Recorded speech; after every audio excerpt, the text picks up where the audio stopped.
Welcome back, everyone. This is part 2 of my journey. And before we dive into what's next, I need to take you further back. Back to when things really started shifting. At the time, my life was already rocky. I was going through a bad divorce, emotionally drained, just trying to hold it together for my 2 kids. I decided to drive down to Florida to meet up with my then wife and kids for a family trip, hoping the road would clear my head. On the way, I made a stop in New Orleans. Something about the place and the energy always pulled at me. While exploring, I walked into this voodoo novelty shop. It felt like a tourist stop at first. I was curious and honestly kind of lost. Someone talked me into doing a free reading, which turned into a $25 reading real quick. I didn't argue, I just wanted answers. I sat down across from this woman, the one who was supposed to read me, and that's when everything shifted. Her whole vibe changed. She looked at me like she knew me. Not in a friendly way, I'm like really knew me. She started stumbling over her words, panicking, then suddenly looked me dead in the eyes and said, "You gotta go. I'm not gonna do this." I was confused, a little pissed, so I walked to the front to ask for a refund. I just paid for something that didn't happen. But before I could say much, I felt a hand on my shoulder. She had followed me out from the back room. When I turned around, the look on her face, man, it scared the hell out of me. It wasn't anger, it was fear. Like I had brought something in with me she didn't want any part of. It made me feel small, exposed. Like when you're caught doing something you weren't supposed to be doing. That raw, shameful kind of discomfort you can't shake. From that moment on, things were never the same. At first, it wasn't ghosts or demons. It was just bad luck, one thing after another. Health, money, relationships, and all crumbling. But the lower I sank, the louder something else started knocking. And eventually, it didn't feel like bad luck anymore. It felt like something was feeding off the spiral. We all have skeletons in our closets. Mine didn't just come out. They started tearing through the walls. And in this next clip, I think it's clear, this wasn't just bad luck anymore. Something had taken root, and it was only just beginning.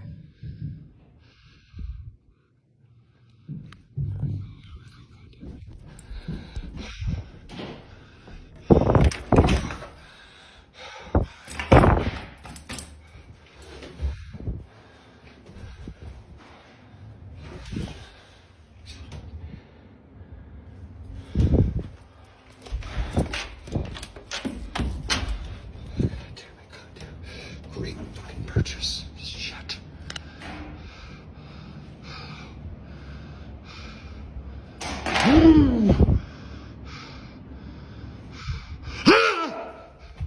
God damn. You gotta come out. Oh, I got it. Come on. What the fuck?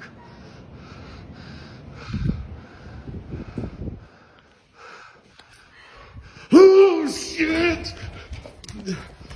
In this next clip, I want you to really think about what it means when you see something you know isn't supposed to exist. The first time I saw the shadow figure, I told myself it was just my imagination.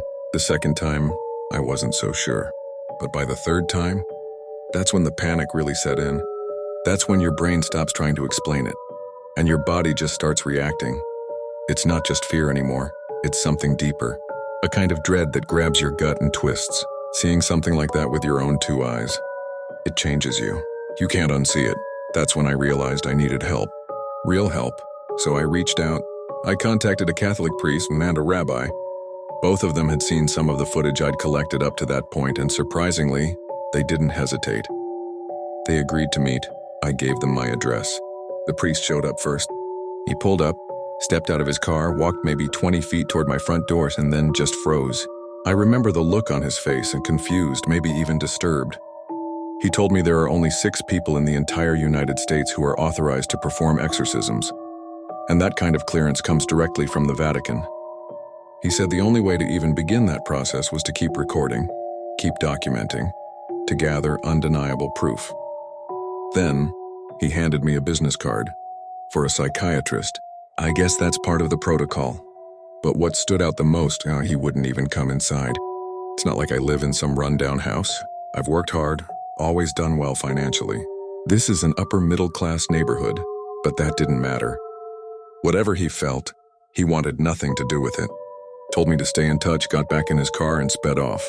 A week later, the rabbi came. He was more willing, calm, respectful, but cautious.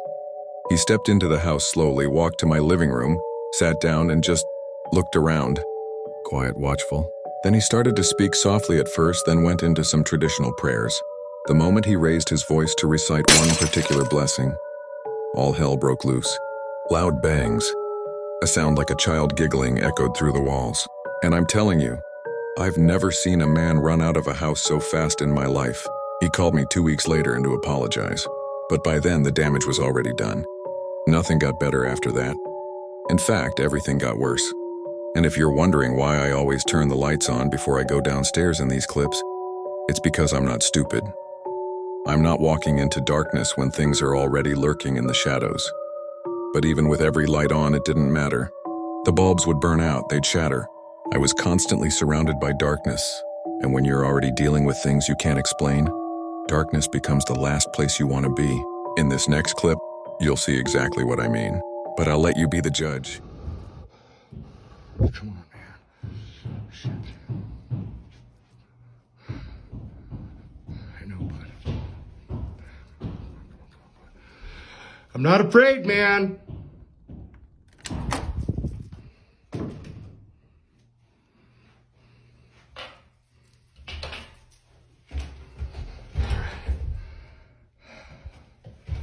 Come on out, man. Oh, fuck yes, fuck yes. Hello.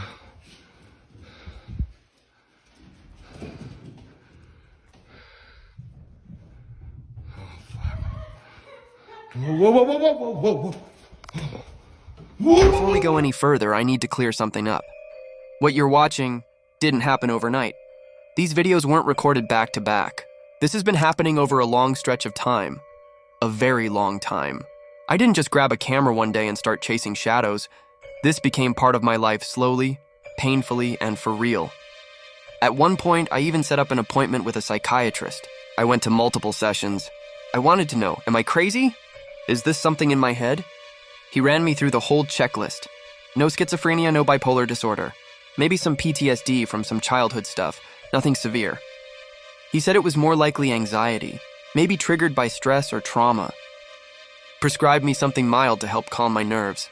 But when I told him about what was going on in my house, about the shadow figures, the things I was seeing, feeling, he didn't have much to say.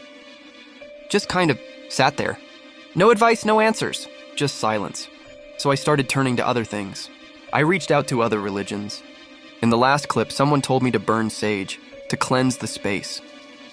I didn't even hesitate. Sage, Palo Santo, holy water, salt, crystals. I was willing to try anything. I even started paying attention to the comments on my videos, on TikTok, on YouTube. People were giving suggestions, prayers, tips. I read every single one. I tried everything I could. But nothing prepared me for what I saw at the bottom of the stairs in that last clip. It wasn't just a shape. It wasn't just a shadow. It felt like it was staring up at me, watching me like it knew me.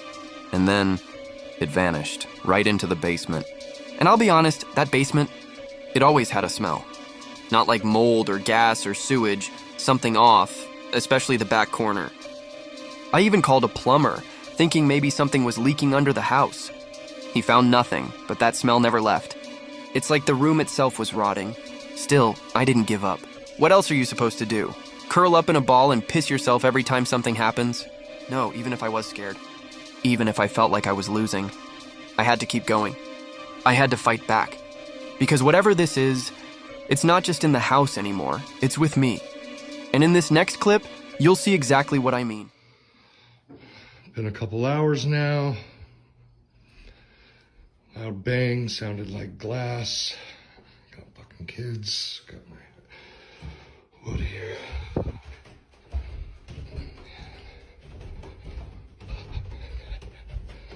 Oh God, it stinks. Okay, good. Fuck. What the fuck?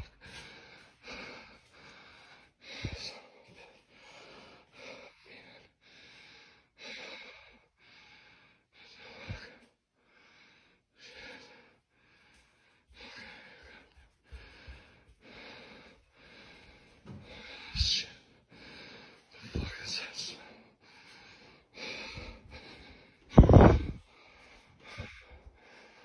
Alright, Shit. In the last clip, I thought I saw something outside the basement window. That's what I told myself at first. But after reviewing the footage, it turns out it wasn't outside at all. It was right next to me. That moment still messes with my head because I didn't see it at the time. It was one of our viewers, someone from the channel, who caught it. Asked, "Can you see it?" And when I went back and slowed it down, there it was. Right in frame, closer than it's ever been before. Honestly, I would have tossed that clip if no one had pointed it out. I've done that a lot in the past, deleted stuff that felt like nothing. But this journey has taught me something. Always record and always review. For some reason, the camera picks up things that I don't catch in real time. Like the laughing, for example. I didn't hear that while it was happening. It wasn't until I played the footage back that I realized something else was in the room with me. Something not human. I've seen a lot of comments asking, "Why do you keep going down there?" Are you stupid? Hell no, I'm not stupid. I've got a family, I've got people to protect. And the moment I ignore something, the moment I say, "Screw it, I'm not going to check this time," that might be the moment someone with real intent is breaking into my house. So yeah, I go cautiously. I go with my guard up, but I go. A few months went by after that. No activity, nothing unusual. I started to breathe again. I started to feel normal again, but that's the trap. The second I let my guard down, it came back. Harder, darker, closer. In this next clip, you'll see exactly what I mean. This is progression. This is escalation. These moments, these videos, you're seeing them the same way I saw them at the time. Through my eyes, unfiltered, unplanned. I've only set up stationary cameras a handful of times. It's just too much. Hours and hours of footage, and I still have to live a normal life on top of all this.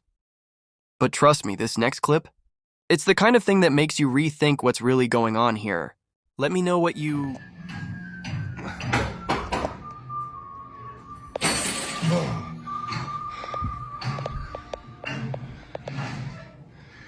What the fuck? God damn it. This is getting old. Son of a bitch. Oh, man. What the fuck? Shit! What the fuck? You gotta come out. What the fuck? Shit. Fuck this. I'm out of here. In this last clip, I think it finally speaks for itself. Do you see what I mean now? This isn't about hunting ghosts or chasing shadows. This is my life.